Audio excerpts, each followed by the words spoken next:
Mula kay Arvin Mendoza, dapat po ituloy para mapalitan naman yung mga umaasa lang sa sweldo na wala namang nagagawang proyekto.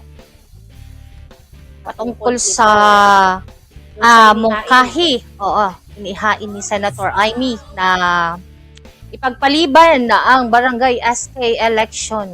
Kumbaga ito ay nakatakda dapat kasi na November 2026 ito ay ililipat sa October 2027. Ito pa lang naman ay inihain pa ni Senator Amy Marcos. So, tututukan pa rin po natin kung ano yung development sa balita. Pero ayon niya kay Kuya Arvin, sana nga daw ituloy na para mapalitan na yung mga nanunungkulan doon sa kanila.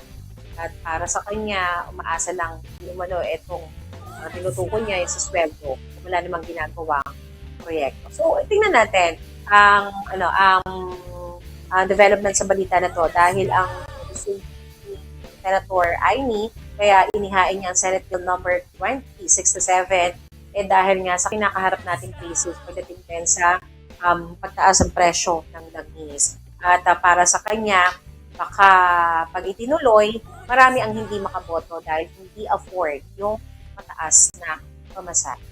So, let's see kung ano ang development ng balita.